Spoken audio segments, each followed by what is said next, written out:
The wind was a thief. It stole the warmth from Alara's shawl, the moisture from her lips, and now it was stealing the last of her shelter. The canvas of their small tent, already worn thin by 1,000 miles of sun and dust, surrendered with a sound like tearing flesh. A brutal, ragged gash opened near the main pole, and the cruel, gray sky stared in. Alara flinched as if struck. The wind, no longer content to buffet and harass, poured through the opening, a malevolent presence that whipped at her skirts and sent a cascade of grit across their meager bedding. Her son, Samuel, huddled closer to her, his small body a knot of trembling fear. He was only 7, too young for this vast, merciless emptiness and the unending litany of loss that had defined their journey since the fever took his father. The mesa stretched in every direction, a flat, unforgiving platter of scorched earth and stubborn sagebrush under a sky the color of old pewter. There was no comfort here, no softness. The horizon was a razor's edge, and the clouds gathering in the west were bruised and swollen, promising a violence the tattered tent could never withstand. Despair was a physical weight, pressing down on her chest, making each breath a shallow, painful effort. They had been stranded for 2 days, the rear axle of the wagon splintered by a hidden rock. 2 days of watching their water barrel diminish and their hope curdle into a hard lump of dread in her stomach. Thomas would have known what to do. Thomas could coax life from stubborn wood, could read the sky, could mend anything with his clever, calloused hands. But Thomas was gone, buried in a shallow grave beside a river whose name she couldn't even remember. All she had left of him was a stubborn refusal to fail, a promise whispered to his still face that she would get their son to Oregon. That promise now felt like a fool's errand, a child's wish against a hurricane. The ripped canvas was the final, mocking testament to her inadequacy. It was one thing to lose a husband, another to lose the simple integrity of a wall against the wind. She pulled Samuel tighter, shielding his face from the stinging dust. "It's all right, my love," she murmured, the words tasting of lies and desperation. His silence was more damning than any cry.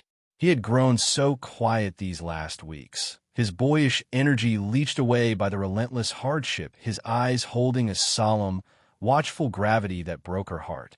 He simply stared at the flapping, wounded canvas, at the angry sky beyond. He understood the precarity of their situation as well as she did. The storm would not be a simple prairie shower. The air had a metallic tang, a heavy, waiting stillness beneath the wind's howl that spoke of hail and fury. Without the tent, they would be exposed, soaked, and chilled to the bone. In this wilderness, a simple chill could be a death sentence. Her gaze swept the desolate landscape again, a frantic search for anything, a ravine, an outcropping of rock, some fold in the earth that might offer a reprieve. There was nothing, only the endless, windswept plain and the skeletal remains of their broken dream sitting uselessly beside them. Then she saw it, a fragile, almost imperceptible thread of gray smoke rising against the darkening sky to the north. It was thin, easily mistaken for a wisp of cloud, but it was constant, unwavering. Smoke meant fire. Fire meant a person. A person meant a chance, however slim. Fear warred with a desperate, surging hope. The people in these isolated places, she had been warned, were often not the welcoming sort. They were hermits, outcasts, men who had turned their backs on the world for reasons best left unquestioned. But what choice did she have? To stay was to surrender to the storm. To go was to gamble on the charity of a stranger. She looked at Samuel's pale face, his chapped lips. The gamble was not a choice. It was a necessity. "Samuel," she said, her voice firmer now, imbued with a resolve she did not feel. "We are going for a walk. A short one. Stay close to me." She wrapped his thin blanket more securely around his shoulders and took his small, cold hand in hers. She did not look back at the crippled wagon or the ravaged tent. To look back was to invite the despair to swallow her whole. She fixed her eyes on that slender column of smoke, a distant, fragile beacon in the encroaching gloom. The walk was longer than it looked, the ground uneven and treacherous. The wind pushed against them, a physical force that sought to drive them back. With every step, a litany of fears circled in her mind. What if the man was cruel? What if he turned them away? What if he was more dangerous than the storm itself? But beneath the fear was Thomas's voice, a faint echo in her memory. Just one more step, Ilara. That's all it ever is. So she took one more step, and then another. The smoke grew thicker, and soon she could smell the clean, sharp scent of burning juniper. A structure began to resolve itself from the landscape. Not a tent, but a cabin. It was small, built of dark, sturdy logs, chinked with mud, and nestled against a slight rise that gave it some protection from the wind. It looked as though it had grown from the earth itself, solid and enduring. A man was outside, his back to them. He was splitting wood, the rhythmic thud of his axe a steady heartbeat against the rising shriek of the wind. He was tall, broad-shouldered, and moved with an economy of motion that spoke of immense strength and long practice. He wore buckskins, and his dark hair was long, tied back at the nape of his neck. He seemed a part of the wild landscape, as untamed and formidable as the coming storm. Her courage faltered. Her throat went dry. This was a man who had chosen solitude, who had built a fortress against the world. What right did she have to breach its walls, to bring her ruin to his doorstep? Samuel squeezed her hand, his small fingers a lifeline. She had to. For him. She cleared her throat, but the wind snatched the sound away. She took a few more steps forward, until she was standing just at the edge of the cleared space around the cabin. The man stopped, the axe held motionless in mid-swing. He had not turned, but she knew he was aware of them.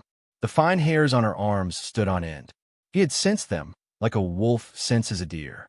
Slowly, he lowered the axe and turned. His face was weathered, his features sharp and defined, as if carved from the same rock and wood as his home.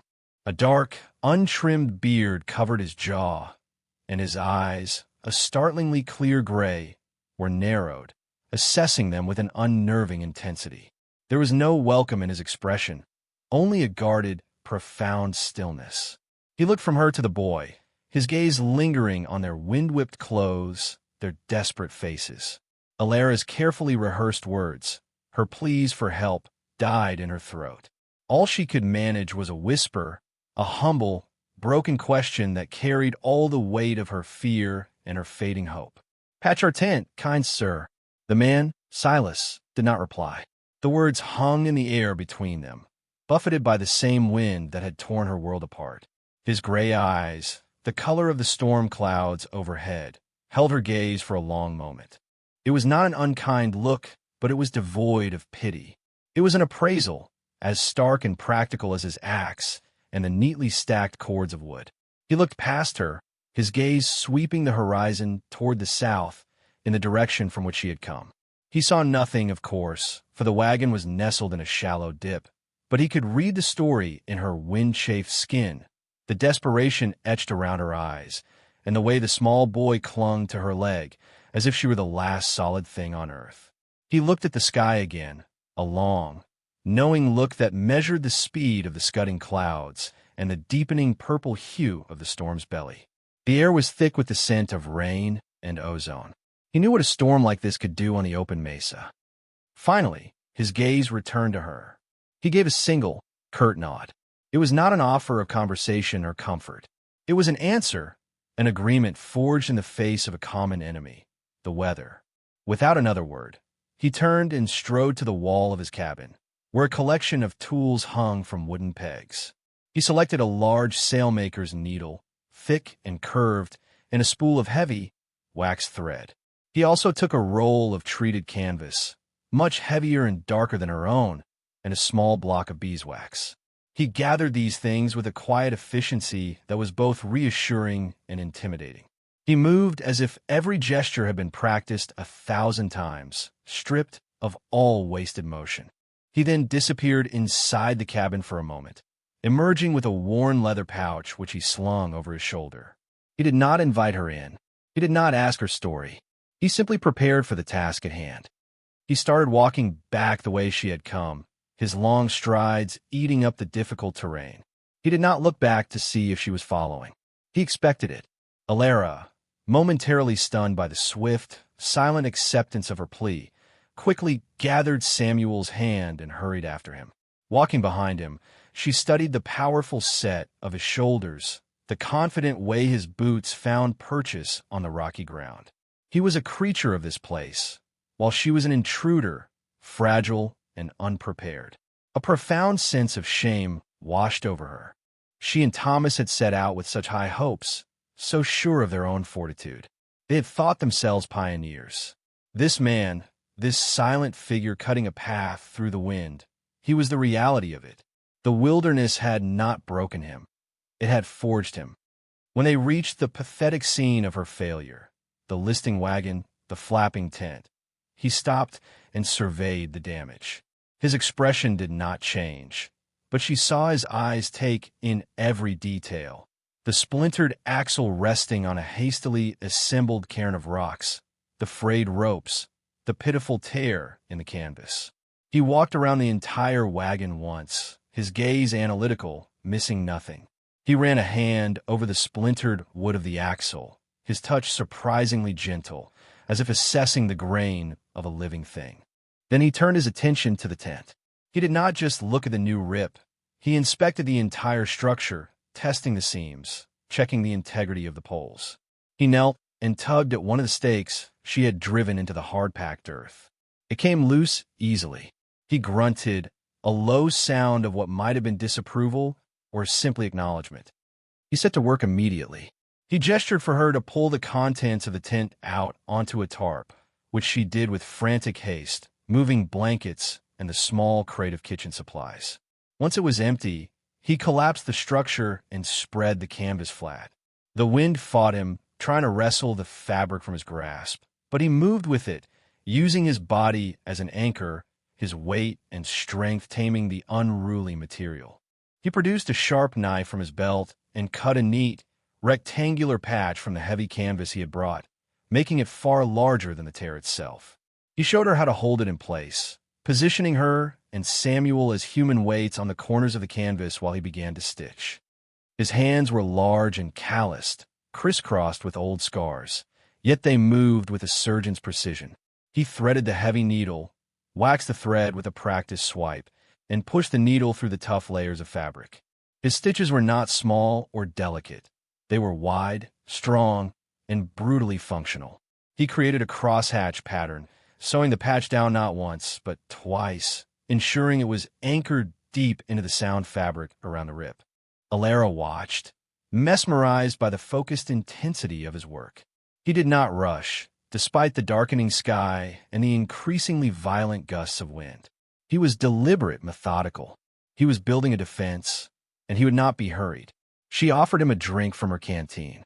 He paused, took it without a word, drank deeply, and handed it back, his knuckles brushing hers for a fleetest of seconds.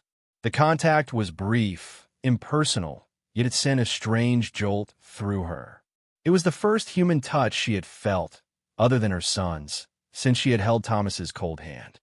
The first drops of rain began to fall, just as he was finishing the last line of stitches. They were not gentle drops, but hard, cold pellets that splattered against the canvas and kicked up little puffs of dust. The wind rose to a keening shriek. Silas ignored it. He finished his stitch, knotted it with a powerful tug, and then began the process of re-erecting the tent. He did not use her flimsy stakes. From the leather pouch, he produced several hand-forged iron spikes and a small mallet. He drove them deep into the recalcitrant ground, angling them against the direction of the wind.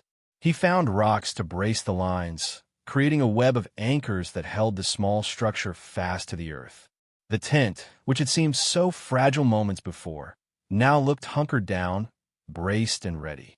The dark, ugly patch was a scar, but it was a scar of survival. He had not just mended the canvas, he had fortified it. He had given them a chance. The storm did not arrive, it descended. The sky, which had been slowly darkening, fell like a black curtain, plunging the mesa into a premature twilight. The wind's shriek deepened into a deafening roar, a physical wall of sound that seemed to press in from all sides. The rain came not in drops, but in solid, wind-driven sheets, so dense it was difficult to breathe. It was a horizontal assault, hammering against the newly patched canvas with the force of 1,000 fists. Alara shoved their belongings and a terrified Samuel into the tent and scrambled in after him, pulling the flap tight just as the full, unrestrained fury of the storm broke over them. Inside, the world was reduced to a maelstrom of noise and violent motion. The canvas walls shuddered and strained against the iron stakes, the fabric groaning under the onslaught. Every gust felt like a blow that would rip them from the earth and send them tumbling into the abyss. Samuel was crying now, silent tears tracking paths through the grime on his cheeks. Alara held him tightly, murmuring reassurances she didn't believe, her own heart pounding against her ribs in a frantic rhythm of fear. She was certain the patch would not hold. She was certain the poles would snap, that the entire fragile structure would be shredded around them, leaving them exposed to the storm's raw, elemental rage. She pressed her eye to a small gap in the tent flap, peering out into the chaos. The world outside was a churning gray blur of rain and flying debris, and in the midst of it stood Silas. He had not left. He had not sought shelter for himself. He was moving around the wagon, his broad form a dark, solitary shape against the tempest. He wrestled with the large canvas cover that protected their supplies, the wind tearing at it like a wild animal. He fought it into submission, using his own rope to lash it down, securing its corners, preventing the storm from getting under it and ripping it away. She watched, breathless, as he worked. The rain plastered his long hair to his head and streamed down his face, but he seemed oblivious to it, as if the storm were merely an inconvenience, not a life-threatening force. He moved with a grim, relentless purpose, checking the ropes on the tent, kicking at the stakes to ensure they were holding fast. He was a guardian, a bulwark against the chaos. Why? He owed them nothing. She was a stranger, a burden who had interrupted his solitude with her tale of woe. He had already done what she asked. He had patched the tent. His obligation was fulfilled. Yet he stayed. He stayed out in the teeth of the gale, tending to her broken life, shielding her meager possessions from the destructive power of the storm. He could have been warm and dry in his cabin, sitting by his fire. Instead, he was here, a silent sentinel in the deluge. The storm howled for hours. Hail began to fall, stones of ice that hammered the canvas with a terrifying machine gun rattle. Alara flinched with every volley, convinced the fabric would be punctured, but the thick, ugly patch held firm. The sound was deafening, a constant, violent roar that vibrated through the ground and into her bones.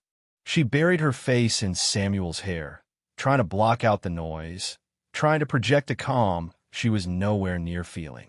But through it all, the image of Silas was burned into her mind. His solitary figure, braced against the wind, his quiet, stubborn refusal to abandon them to the storm. It was a kindness so profound and so unexpected that it felt almost as violent as the weather. It shattered the thick wall of despair and isolation she had built around her heart. For the first time since Thomas had died, she was not entirely alone in her struggle.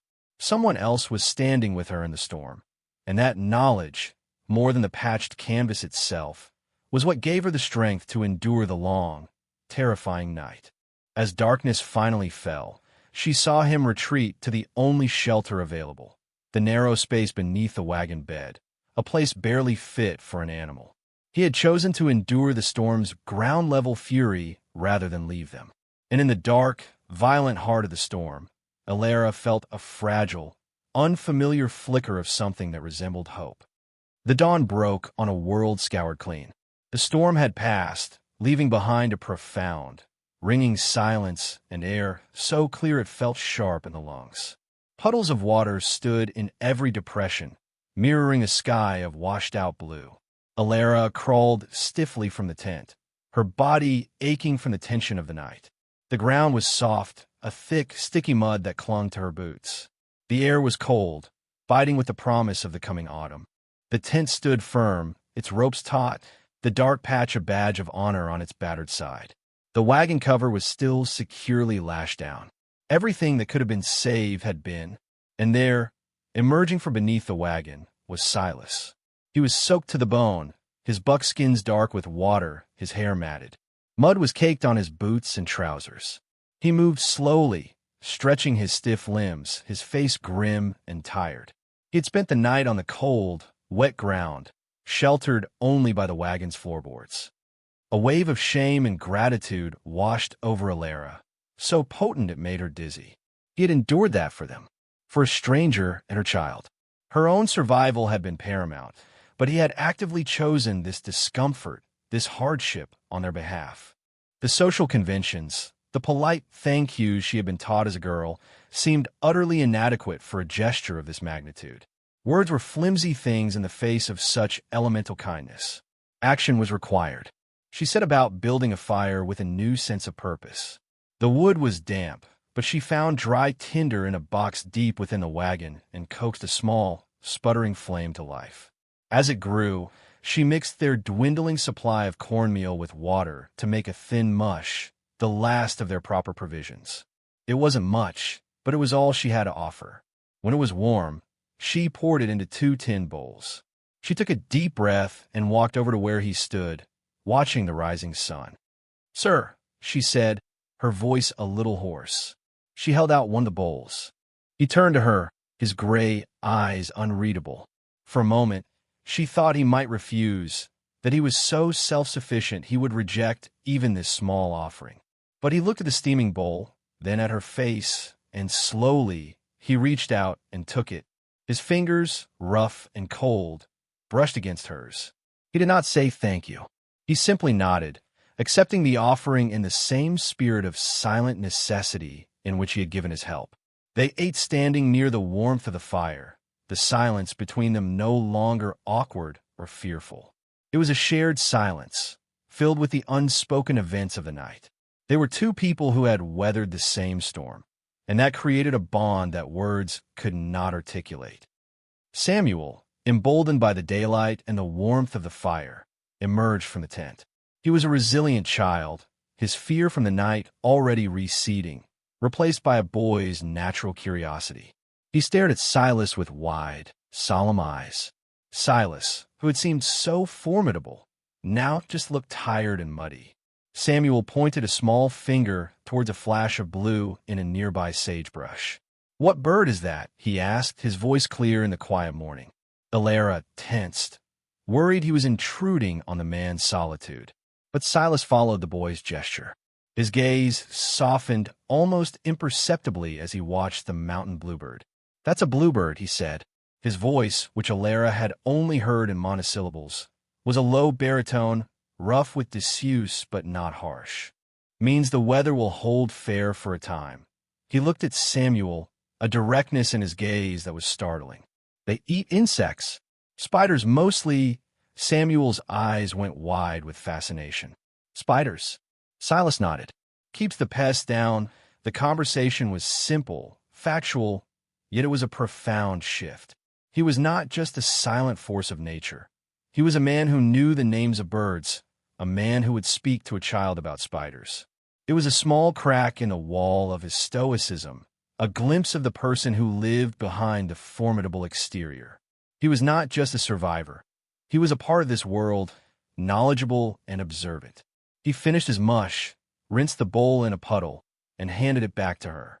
Then he walked over to the broken wagon axle and knelt, his attention shifting back to the problem at hand. The meal was over. The day's work had begun.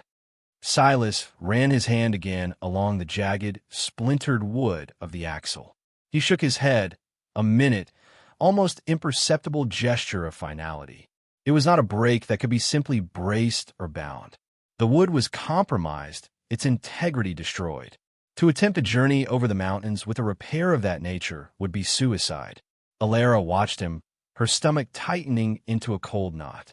She had known, deep down, that it was a fatal wound to their wagon, but she had clung to a desperate, foolish hope that it might be salvageable.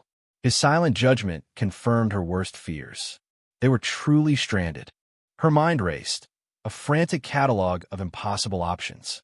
Abandon the wagon? but it held everything they owned, the tools and supplies Thomas had insisted were essential for starting their new life. Without it, they were just paupers with a few blankets. Try to reach the nearest settlement?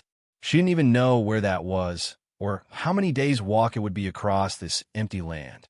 As if sensing her rising panic, Silas stood. He did not look at her, but instead pointed back toward his cabin. Then he made a simple gesture. Stay. It was a command, not a request. Before she could process it or form a question, he turned and began walking back the way they had come, his stride just as purposeful as it had been the day before. She watched his figure recede across the mesa until he was just a small speck against the vast landscape, leaving her alone once more with her son and her broken wagon. Doubt and fear immediately rushed in to fill the vacuum of his presence. Had he abandoned them? Had he decided they were too much trouble, their situation too hopeless? Was he simply returning to his solitary life, leaving them to their fate? Every instinct screamed at her to panic, to run after him, to beg. But the memory of his steadfastness during the storm held her in place. He had not abandoned them in the tempest. It seemed unlikely he would do so now, in the calm of the morning. The gesture had meant something. Stay. So she would stay. She would trust. Hours passed. The sun climbed higher in the sky, warming the damp earth. Alara busied herself with chores, creating a sense of normalcy for Samuel and for herself. She laid their blankets out on the sagebrush to dry in the sun. She sorted through their dwindling food supplies, her heart sinking at the meager inventory. She washed their faces and hands in the clean rainwater collected in a bucket. She tried to keep her mind occupied, to push away the creeping tendrils of anxiety. Every few minutes, her gaze would drift northward, searching the horizon for a sign of his return. Samuel, with the simple faith of a child, seemed unconcerned. He had seen the man fix the tent. He had no doubt the man would fix the wagon. He occupied himself by drawing patterns in the mud with a stick, content in the small world of his mother's presence. It was well past midday when she saw him. He was not alone. He was leading a mule, a sturdy, patient animal laden with tools, ropes, and a long, heavy piece of dark wood slung across its back. The wood was seasoned hardwood, hickory, she guessed, cured and strong, its grain straight and true. He had not gone to find help. He had gone to bring the tools and materials to do the work himself. He had a forge, she realized with a sense of awe, or at least the means to shape metal and wood. The relief that flooded through her was so immense it left her weak-kneed. He had not abandoned them. He had simply gone to get what was needed. The work that followed was a masterclass in quiet competence. Silas unloaded the mule, laying out his tools on a piece of canvas with a care that bordered on reverence. There were saws, adzes, augers, and strange, heavy tools whose purpose she could not guess. He worked without pause, his focus absolute. He first had to remove the broken axle, a task that required immense strength and ingenuity. He used a system of levers and fulcrums to lift the heavy wagon bed, propping it up securely on stacks of rocks. He then painstakingly dismantled the wheel hub and chiseled away the splintered remains of the old axle. Alara offered to help, to hold things, to fetch whatever he needed, but he simply shook his head. He had his own rhythm, his own method, and he did not require her assistance. So she watched. She learned more about him in those silent hours of labor than she could have in a week of conversation. She saw the patience in the way he measured the new piece of wood not once, but 3 times before making his first cut. She saw the intelligence in the way he solved the complex geometry of fitting the new axle to the old iron fittings. She saw the raw, physical power in the swing of his hammer and the delicate control in the whisper of his plane as he shaped the wood to a perfect, rounded fit. He worked through the afternoon and into the evening, stopping only for a drink of water. He was not just fixing her wagon. He was creating something, breathing life back into the wreckage of her journey. He was a craftsman of the highest order, his workshop the open sky, his materials what the land and his own ingenuity could provide. That night, she made another meager meal, this time a thin soup from dried beans. He accepted it as before, with a silent nod, and they ate by the fire as the stars emerged, a brilliant, cold canopy in the clear, dark sky. They were a strange, temporary family, bound by a shared, unspoken purpose, the mending of what was broken. The next day followed the same pattern, a rhythm of silent, shared existence. While Silas worked, his grunts of effort and the rasp of his tools the only sounds, Alara tended to their small domestic world. She washed their clothes in a nearby stream, the cold water biting at her hands, and laid them on the sun-warmed rocks to dry. She found a small patch of wild onions and carefully dug them up, a welcome addition to their bland diet. She mended a tear in Samuel's only shirt, her own stitches small and neat, a pale imitation of the powerful work Silas was performing on the wagon. She felt a strange sense of contentment, a peace she had not known for months. The constant, gnawing anxiety of the journey had been replaced by the steady, reassuring presence of his labor. There was a purpose to these days, a visible, tangible goal. They were no longer adrift. They were in a temporary, safe harbor, their fate in the hands of a capable, trustworthy man. Late in the afternoon of the second day of his labor, the rhythm was broken. The sound of an approaching wagon, the jingle of harnesses and the creak of wheels, carried on the still air. Alara's first reaction was a surge of hope. More travelers, perhaps company, news from the world they had left behind. But as the wagon crested the rise, a knot of apprehension tightened in her stomach. It was a smart, well-kept vehicle, pulled by two strong horses, not the weary oxen of pioneer family. Two men sat on the driver's bench, and a third, a portly man in a dusty suit and bowler hat, rode alongside on a fine-looking gelding. They did not look like fellow travelers. They looked like men who owned things. The man on the horse trotted ahead and pulled up a short distance from their camp, his gaze sweeping over the scene with an air of dismissive authority. He took in the patched tent, the drying laundry, the wagon up on its blocks, and Alara, standing with a piece of mending in her hands. His lips curled into a faint sneer. "Well now, what have we here?" he said, his voice oily and condescending. "A bit of a predicament. It seems," he dismounted, dusting off his trousers as if proximity to their camp might soil him. "Finch is the name. Western Territories Land and Rail Company." "I'm afraid you're squatting on company property, ma'am." Alara's blood ran cold. She had heard of these men, agents who used dubious claims and intimidation to drive settlers off their land or extort them. "We're just passing through," she stammered, her voice barely a whisper. "Our wagon broke."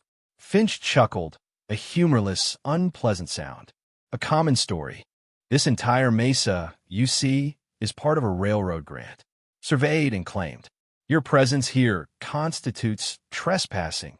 He gestured to his two companions, who had now climbed down from their wagon. They were rough, hard-faced men, their eyes cold and their hands resting near the pistols on their hips. They fanned out slightly, a casual but unmistakable show of force. "Now," Finch continued, his tone shifting from condescending to predatory, "I'm a reasonable man. I can see you're in a tight spot. A woman, a child alone," his eyes lingered on her, an appraisal that made her skin crawl. "It's no place for you. I'd be willing to assist. I'll give you $20 for the wagon and its contents. A fair price, considering its condition. And I'll arrange for you and the boy to have passage to the company settlement down on the Platte River. You'll find work there. $20. It was an insult. The wagon and oxen alone were worth 10 times that, not to mention the tools, the supplies, the heirlooms packed away in her trunk. And she knew what a company settlement was, a glorified work camp where people were paid in scrip and trapped in debt. It was a life of indentured servitude. "No," she said, her voice shaking but firm. "Thank you for the offer, but we'll be on our way as soon as the repairs are finished." Finch's smile vanished. "I don't think you understand, madam. That wasn't an offer. It was a directive. This is company land. You will vacate. Either you take my generous proposition, or my men will escort you off the property with whatever you can carry on your backs." He took a step closer, his presence looming and menacing. "And we'll be confiscating the wagon as a fine for trespassing.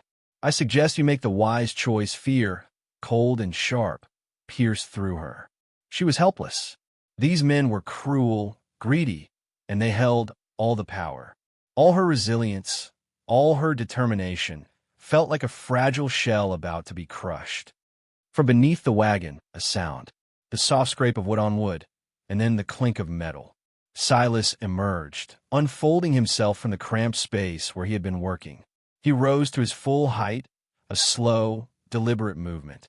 He was covered in grease and wood shavings, his face smudged with dirt. He looked less like a man and more like an elemental force that had just crawled out of the earth. He said nothing. He simply wiped his greasy hands on a rag, his movements unhurried, his gaze fixed on Finch. The land agent, startled by his sudden appearance, took an involuntary step back. "And who is this?" Finch asked, recovering his bluster. "Your hireman." He sneered. "Another squatter, I presume." Silas did not answer the jibe. His gray eyes, flat and hard as river stones, were locked on Finch. He took a slow step forward, placing himself between Finch and Alara. He was a wall of silent, formidable presence. The air grew thick with tension. One of Finch's men shifted his weight, his hand dropping to the butt of his pistol. Silas's eyes flickered to the man's hand for a fraction of a second, a glance of cold acknowledgement, before returning to Finch. He still had not spoken a word. His silence was more unnerving than any threat. It was absolute, unwavering, a deep well of stillness in the face of Finch's blustering. It seemed to suck the sound and confidence out of the air. "This man has no claim here," Finch insisted, his voice a little louder now, a little less certain. "This is a company matter." Silas's gaze did not waver. He slowly raised his right hand, the one he had just wiped clean. He reached out and placed it firmly on the new hickory axle he had spent 2 days carving. It was a simple gesture, but it was fraught with meaning. It was an act of possession, of creation. His hand on his work. The gesture said, "This is mine. I made this. I am mending this. This wagon is under my protection." The raw physicality of it, the connection between the man, his labor, and the object of their dispute, was more powerful than any legal document or shouted claim. Finch and his men understood. They were here for an easy score, to bully a lone woman. They were not prepared for this. They were not prepared for a man who looked as if he had been carved from the mesa itself, a man who met their threats not with fear or anger, but with an absolute, immovable calm. A man who was clearly capable of extreme violence, but chose a more profound stillness. They looked at his powerful hands, at the set of his shoulders, at the unwavering intensity in his eyes, and they made a calculation. The paltry prize of a broken-down wagon was not worth the price of confronting whatever lay beneath that silence. Finch's face flushed with anger and humiliation. He opened his mouth to say something, another threat, another legalistic pronouncement, but the words died on his lips. He was outmatched, not by force of arms, but by force of will. He spat on the ground. "This isn't over," he snarled, a pathetic face-saving threat. "We'll be back with the marshal." He turned abruptly, mounted his horse, and galloped away, his 2 men scrambling back into their wagon to follow. They kicked up a cloud of dust, a final, impotent gesture of their frustration, and then they were gone. The silence they left behind was vast and profound, broken only by the chirping of a cricket and the pounding of Alara's own heart. The dust settled, leaving the air still and clear once more. Alara stood frozen, her body trembling with the aftermath of adrenaline and fear. The threat had been so sudden, so venomous, it had left her feeling violated and exposed. She looked at Silas, who was still standing in the same spot, his hand resting on the smooth, new axle. He watched the horizon where the wagon had disappeared for a long moment before he finally seemed to relax, the tension leaving his shoulders. He turned his head and looked at her, his expression unreadable as ever, but his eyes held a question, a silent inquiry into her well-being. She could only nod, her throat too tight for words. The immediate danger had passed, but the encounter had stripped away the fragile sense of peace she had found. It was a harsh reminder that the wilderness was not the only threat. The cruelty and greed of men were just as dangerous as any storm. That evening, the mood around the small campfire was different. The comfortable silence of the previous nights had been replaced by a new awareness, a tension born of the shared confrontation. The unspoken had been made real. Silas was not just a helper. He was a protector. The knowledge sat between them, a heavy, tangible thing. Alara cooked their meal, her hands still shaking slightly. She could not stop replaying the scene in her mind. Finch's sneering face, the cold eyes of his men, and the terrifying, helpless feeling of being trapped. And then, Silas, emerging like a bear from its den, his silence a shield more effective than any weapon. He had placed himself in danger for her son. The debt she owed him felt immeasurable. As they ate, she knew she had to break the silence. The simple gratitude she felt was too immense to be left unsaid. "Thank you," she said, her voice quiet but clear in the still night air. He was staring into the flames, a piece of hardtack in his hand. He glanced at her, then gave a slight, almost imperceptible nod, as if to say the words were unnecessary. But for her, they were essential. They would have taken everything. He did not respond, his attention returning to the fire. The silence stretched again, but Alara felt compelled to fill it, to explain herself, to make him understand the life he had just saved. "My husband, Thomas," she began, the name feeling strange on her tongue after weeks of holding it tight in her heart. "He died of river fever back on the green." It was so fast. The words, once started, began to flow in a quiet, halting stream. She told him about their farm in Ohio, the small, green place they had sold to fund this dream. She told him about Thomas's confidence, his unshakable belief in the promise of Oregon, a place where a man's hard work could build a legacy. She spoke of his plans for a house with a wide porch, an apple orchard for Samuel to climb in, a field of wheat that would catch the evening sun.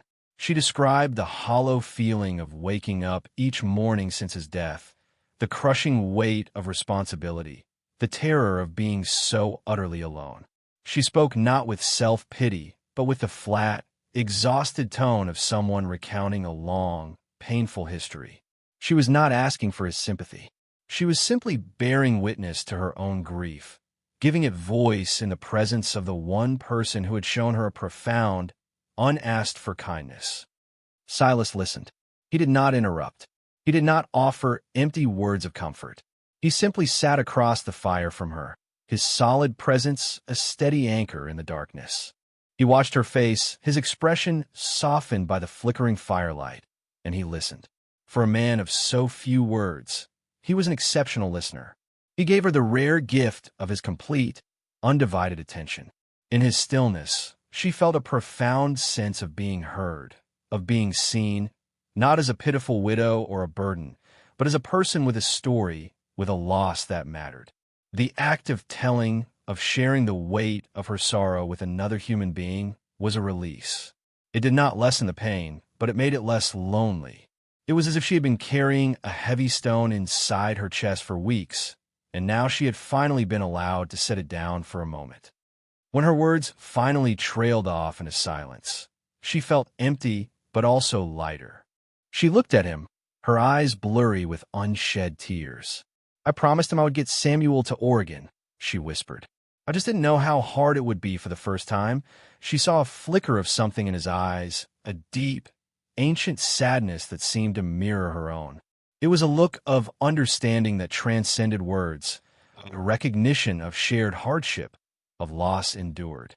He reached into the fire with a stick, nudging a log and sending a shower of sparks up into the infinite darkness. He still said nothing. He did not need to. His quiet, unwavering presence was its own form of solace. In that moment, by the small fire on the vast, empty mesa, a profound connection was forged between them, a bond not of romance or passion, but of shared humanity, of quiet respect, of a wound witnessed and a burden shared. He had seen her at her most vulnerable, and he had not turned away. The next morning, the work was finished. The new axle was in place, strong and true. The wheels were greased and fitted, spinning smoothly. The wagon no longer listed like a crippled animal. It stood square and solid, ready for the road. The sight was both a relief and a sorrow. The repair meant she could continue her journey, but it also meant she had to leave this strange, temporary haven. The thought of facing the wilderness alone again was a cold weight in her stomach.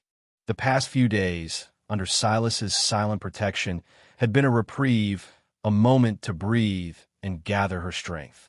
Now, she had to pick up her burden and walk on. The preparations for departure were performed with a heavy, unspoken finality.